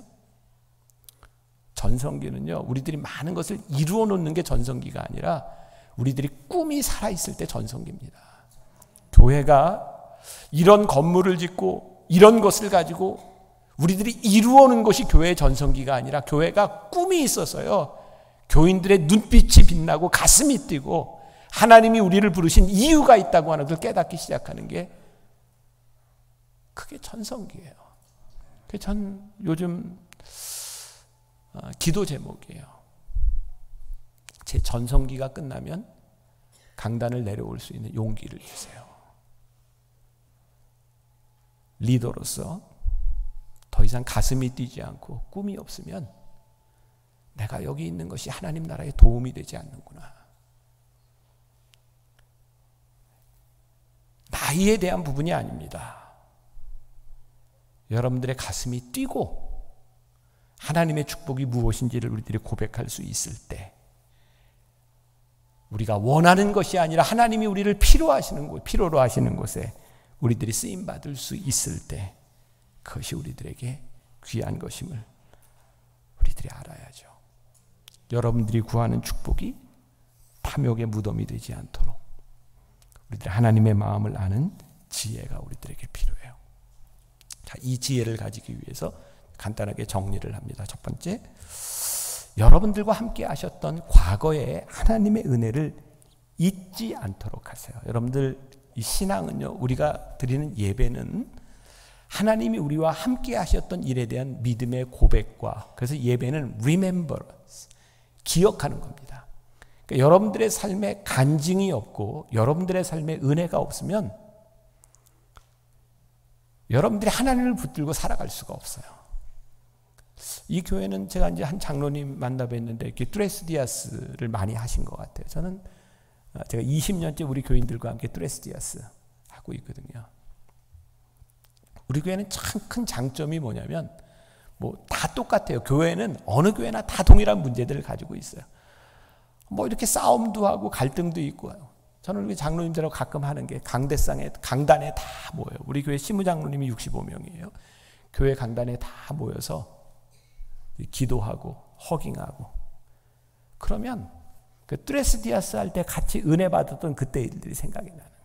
그래서 저희 교회는 사랑합니다 이런 말들을 참 잘해요. 제가 어디 외부 집회 가면 이제 우리 장로님들이 가끔 20여 명씩 이렇게 해서 장로님 사랑합니다. 그리고 나갈 때 장로님들 다 이렇게 허깅해요.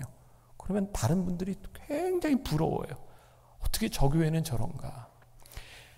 우리들이 받았던 은혜를 기억하는 것이 너무너무 복된 일이에요. 그러니까 여러분들이 목사님과 함께 은혜의 추억을 만드는 것은 여러분들 신앙에 굉장히 중요한 일입니다. 그때 우리들이 은혜를 기억하며 과거에 우리와 함께 하셨던 하나님을 우리들이 기억하며 살아가는 거죠. 행복한 사람, 하나님의 은혜를 알고 살아가는 사람. 가끔 그런 생각하죠. 여러분들 예수님 십자가에 달리실 때 양편 강도가 있었어요. 한편 강도는 예수님을 저주하고 죽었고 한편 강도는 예수님께서 나를 기억해 주세요 그랬더니 오늘 네가 나와 함께 낙원에가 있으리라 구원받았어요. 대부분의 남자들이 그런 꿈을 꾸잖아요. 나도 저렇게 죽으면 좋겠다. 내가 할 거 다 하고 그리고 마지막에 죽을 때 나를 기억해 주세요. 그래 네가 나와 함께 낙원에가 있으리라. 어우, 얼마나 그런 생각 안 해보셨어요? 제가 그런 생각이 들더라고요. 내가 죽어서 하늘나라 가면 그 강도한테 한번 물어봐야 되겠다. 그렇게 죽어서 천국 가서 행복하냐고. 제가 답도 알아요. 절대 행복하다고 안 할 것 같아요. 그 사람은 하나님의 은혜를 경험하고 한 번도 은혜를 경험한 자로 살아보지 못했어요. 얼마나 안타까울까요? 하나님의 은혜를 모르는 사람은요, 그렇게 죽는 게 은혜라고 생각하는데 하나님의 은혜를 경험하고 사는 사람은요, 하나님의 은혜 가운데 살아가는 것이 얼마나 복된 일인지를 알아요. 여러분 착각하지 마세요. 하나님의 은혜를 안다고 우리들의 삶에 지지고 볶는 일들이 안 일어날 거예요. 안 그렇습니다. 내가 아무리 은혜 받아도 못된 시어머니는 역시 못됐고요. 내가 아무리 은혜 받아도 말 안 듣는 며느리는 역시 말 안 듣습니다. 은혜 받는 건 내가 은혜를 받는 것이지 다른 사람들이 환경이 변하는 것이 아닙니다. 근데 은혜를 받으면 하나님의 은혜를 붙들고 살아갈 수 있는 길과 힘을 우리들에게 주시는 거죠. 그게 신앙의 힘인 거예요. 그러니까 우리는 결국 누가 바뀌어지는 것이 아니라 내가 하나님 앞에 은혜를 아는 자로 살아가느냐 그렇지 않느냐에 대한 문제예요. 그러니까 여러분들 과거의 은혜를 기억할 수 있는 믿음의 체험이 여러분들에게 있어야 되고요. 두 번째, 지금 우리들에게 하나님의 은혜가 임하고 있음을 우리들이 늘 고백하며 살아야 돼요.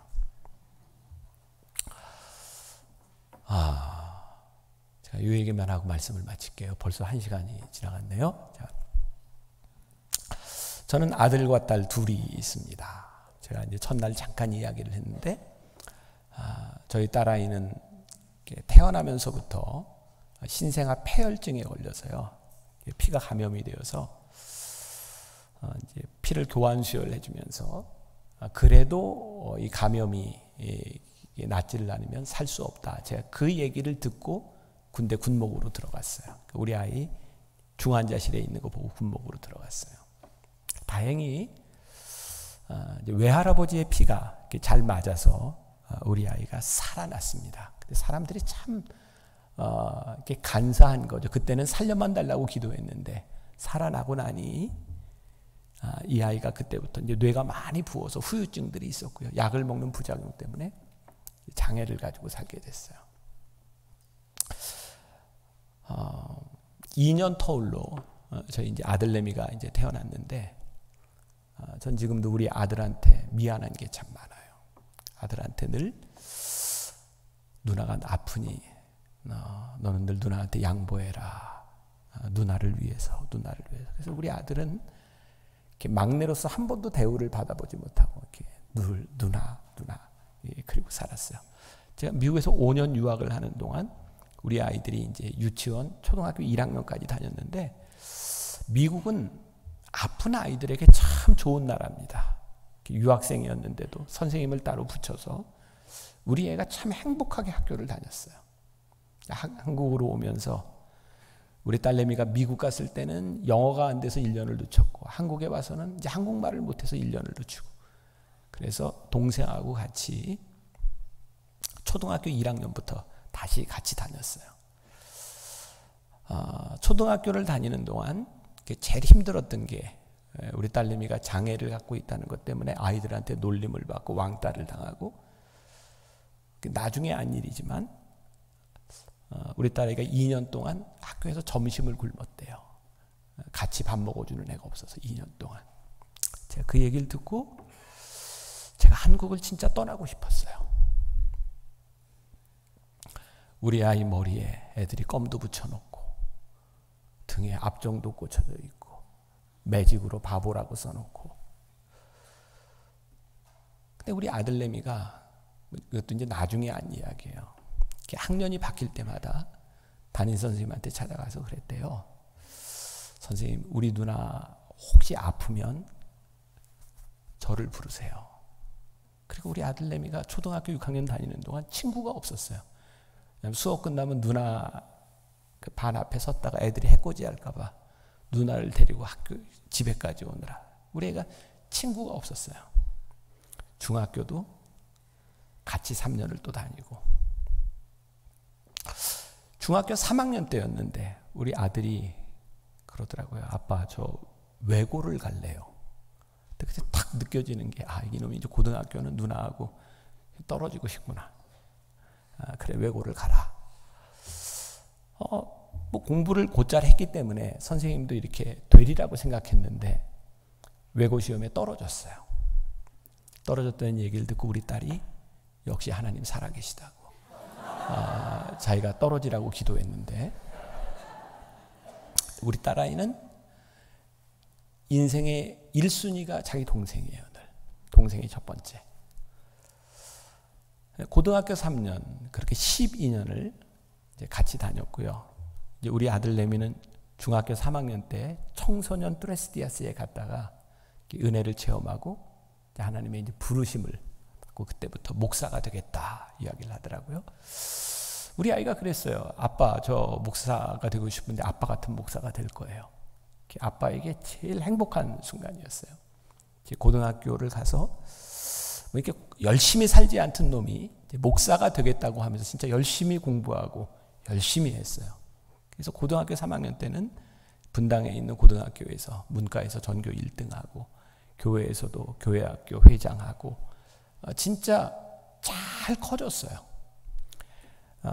우리 딸내미는 장애가 있는데 장애를 가지고 일반 학교를 다녔으니까 얘는 늘 전교에서 꼴등했고요. 우리 아들은 1등하고 저는 1등하는 부모 마음도 알고요. 꼴등하는 부모 마음도 알아요. 고3 때 수능 보는 날 제가 교인들에게 이렇게 설교하면서 첫 시간에 수능 기도의 날 그랬어요. 공부를 잘하는 자식을 둔 부모나 공부를 못하는 자식을 둔 부모나 간절하기는 매한가지입니다. 근데 저는 진짜 너무너무 감사한 게 여기까지 인도하신 하나님의 은혜가 너무 감사했어요. 공부 잘하는 자식 둔 부모, 이 시험 보는 날 이러면 실수하면 어떡하나. 그래서 실수하지 않게 해달라고 간절히 기도하잖아요. 공부 못하는 자녀를 둔 부모, 실력대로 나오면 어떡하나.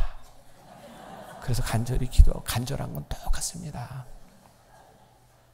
근데요, 진짜 감사한 건 우리 자식이 여기까지 왔다는 게 감사한 거예요.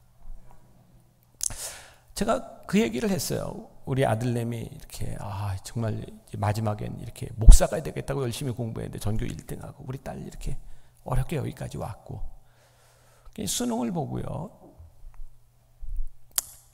채점을 하고 하는데 이 공부 잘하는 놈이 한두 문제 틀리니까 자기가 가고 싶은 대학을 갈 수가 없더라고요. 다 떨어졌어요.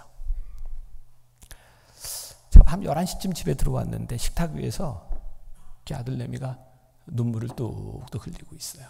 제가 왜 울어 임마 그랬더니 아빠 왜 수능 보는 날 나 1등 한다고 얘기해서 교인들이 나 볼 때마다 너 대학 어떻게 됐냐 그러는데 저 쿨하게 이렇게 떨어졌어요 이러는데 제 마음이 얼마나 아픈지 아냐고. 재수를 하겠다 그러더라고요. 자, 재수해라. 그리고 아들한테 그랬어요. 아들아, 나 하나님이 너 부르셨다며. 재수해. 괜찮아. 그리고 제가 아들에게 이렇게 얘기했어요. 너 나중에 목사가 됐는데 네가 어떤 교회 목사로 청빙을 받는데 이력서를 냈다고 쳐봐. 다른 사람은 대학을 떨어져 본 적이 없어서 재수도 안 해본 목사고 너는 떨어져 본 경험이 있어. 재수도 해서. 누가 경쟁력이 있겠냐? 아까 아빠가 볼 때는 한번 떨어져 본 사람이 훨씬 낫다. 괜찮아. 재수해. 어떻게 생각하세요? 동의 안 하세요? 재수하라 그랬어요. 재수학원에 막 등록을 하는데 갑자기 저에 그런 생각이 들었어요. 제가 지금 목회를 하면서 참 안타까운 것 중에 하나, 제가 미국에 있는 신학교 2군데 이사를 맡고 있는데 5년 동안 미국에서 공부했지만 영어가 잘 안 돼요. 듣는 것도 말하는 것도. 그러니까 제가 영어만 좀 플루언트하게 할 수 있으면 할 일이 참 많은데 영어가 늘 저에게 장애요이니까. 그래서 아들한테 너 이왕 목사가 될 거면 대학 떨어진 김에 미국에 가서 공부하면 어떻겠냐. 그래서 3월, 4월, 5월에 토플 시험하고 미국에 대학 가는 SAT 시험을 그냥 봤어요. 공부도 안 하고. 점수가 잘 나왔어요. 그 시카고에 있는 작은 사립대학 4년 장학금을 받고 갔어요. 가족과 떨어져 처음으로 이제 혼자 미국에 가서 사는 거예요. 이놈이 전화를 가끔 해요. 전화해서 늘 하는 게 아빠 기도해 주세요. 이놈이 다 공부를 마치고 나와서 저한테 작년에 그 얘기해요. 아빠 제가 전화해서 기도해 달라고 할 때 제가 늘 학교 채플에 있었고요. 채플에 들어갈 때 화장실에서 휴지를 이렇게 뽑아서 울면서 기도해서 너무 힘들었어요. 그리고 1년을 지나는 동안 그 학교는 한국 아이들이 하나도 없는 학교였거든요. 그러니까 얼마나 힘들었겠습니까? 얘가 할 수 있는 게 운동하고 공부밖에 없었어요. 1년 동안 거기 있으면서 얘가 이제 SAT 미국 대학 가는 시험을 다시 봤고요. 1년 후에 저에게 전화가 온 거예요. 아빠, 제가 가고 싶은 대학에 어플라이를 했는데 기도해 주세요.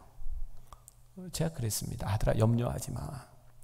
너 지금까지 떨어져서 네 인생에 잘못된 게 뭐가 있니? 너 외고 떨어졌으니까 일반대 가서 1등, 일반 고등학교 가서 1등 했지. 너 외고 갔으면 1등 못해. 너 대학 떨어졌으니까 미국 갔지. 너 대학 붙었으면 지금 굉장히 놀고 있을 거야. 네 인생에 떨어져서 잘못된 게 한 번도 없잖아. 근데 이제 그 학교에 됐어요. 그래서 그 학교를 졸업을 하고 그리고 이제 제가 나온 신학교를 졸업하고 지금 이제 공군 통역장교로 가 있어요. 제가 우리 아들한테 이런 얘기했어요. 아들아, 하나님이 너를 택하셨으면 내 인생은 늘 하나님의 베스트야. 염려하지 마. 그게 우리 아들에게만 해당되는 일일까요? 아니요. 우리들의 인생에 동일한 일이라고 생각해요. 저는 우리 딸내미가 그 아프고 힘들어서 늘 꼴등하고 학력고사 봤는데 걔는 다 찍었잖아요. 근데 참 신기한 건 한 번도 진짜 꼴등은 안 해봤어요. 근데 우리 딸내미가 대학을 갔거든요. 기적처럼 갔습니다. 대학을 졸업하고 지금 저기 롯데월드에서 이제 일을 하고 있는데 연애를 하는데 연애 잘하고 있어요. 남자애가 장애를 알고 그렇게 잘 하고 있어요. 제가 참 놀라운 것 중에 하나가 우리 아들내미가 이제 다음 달에 결혼하는데요. 진짜 놀라운 일이 있었어요. 우리 딸내미가 여자를 하나 만나서 연애를 하는데 누나가 연애를 못하고 하니까 누구 사귄다는 얘기를 못해요. 근데 이 사귀는 애가 제 누나하고 얘하고 전부 초등학교 동창이거든요. 조심스럽게 얘기를 꺼냈어요. 너 걔 동생이 사귀면 어떻겠냐? 그랬더니 우리 딸이 그러는 거예요. 엄마, 내가 제 아들이 웅기인데 웅기하고 결혼하라고 기도하고 있어요. 그 왜 그러냐? 그랬더니 초등학교 다닐 때 그 왕따를 당할 때 자기를 유일하게 보살펴준 아이가 걘 거예요. 너무너무 놀라. 그래서 20살 때 얘를 친구니까 집에 데려와서 지 동생 방을 이렇게 보여주면서 너 우리 동생하고 결혼하면 안 되겠니? 그리고 우리 딸내미가 지 동생하고 결혼하라고 기도했다는 거야. 너무너무 놀랍지 않아요? 제 딸의 삶에 제가 이해할 수 없는 거, 하나님 왜 그러셨어요? 제가 우리 딸내미 때문에 몇 달 전에 설교하면서 많이 울었거든요. 전 딸 때문에 제 아내와 제가 굉장히 힘들다고 생각했어요. 너무 힘들었어요. 여러분, 장애를 가진 아이를 키우는 게 힘든 일입니다. 근데 엄마 아빠가 힘든 것보다 장애를 가지고 있는 내 딸이 더 힘들었겠더라고요. 그래서 많이 울었어요.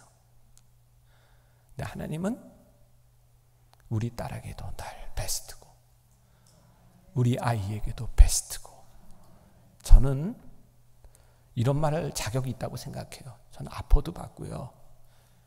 장애를 가진 딸도 있고요. 공부 잘하는 아들도 있고요. 목회하면서 힘들어도 받고요. 그런데 하나님은 늘 내 삶의 베스트예요.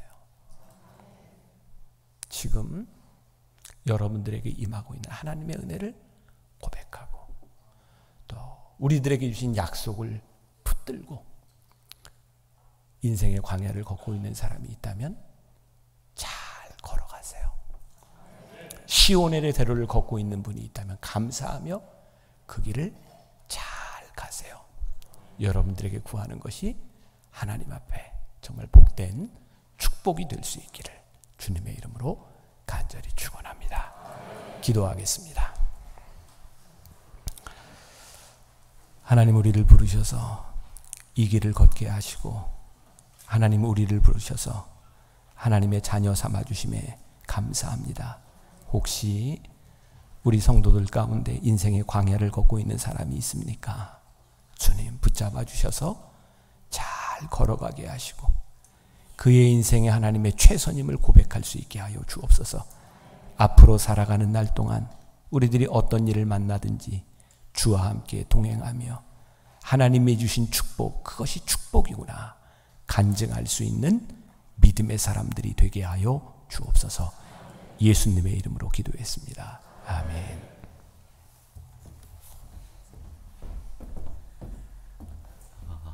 저녁 시간이지만 3일 동안 우리에게 귀한 말씀 증거해 주신 목사님에게 감사의 마음을 담아서 우리 박수해 드리는 것이 좋을 것 같습니다. 감사합니다 라는 마음으로.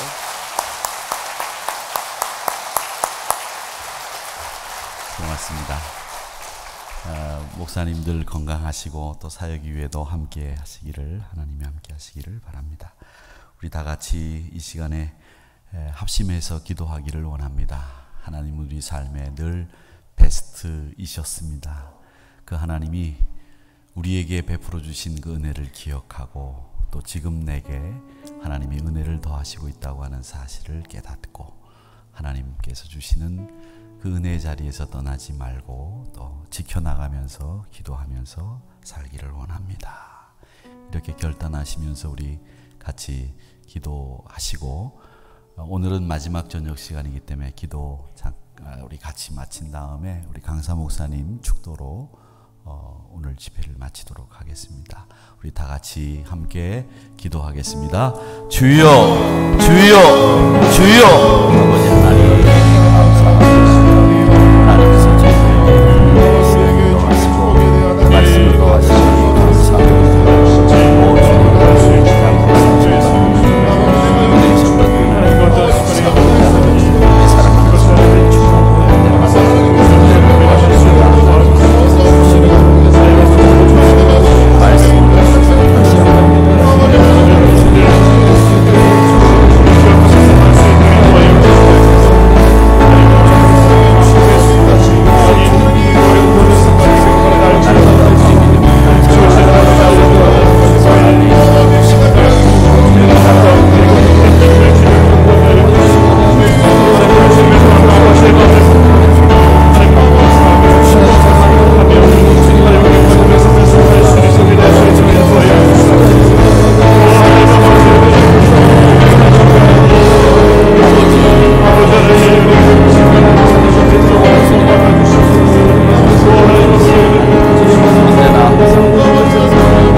목사님 축도해 주심으로 2019년 중계 부흥의 마지막 저녁 집회 마치도록 하겠습니다.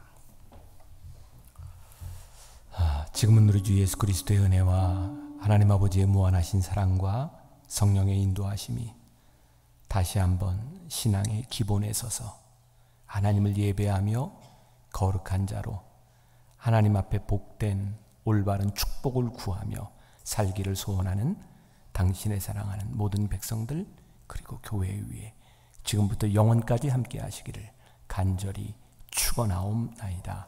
아멘.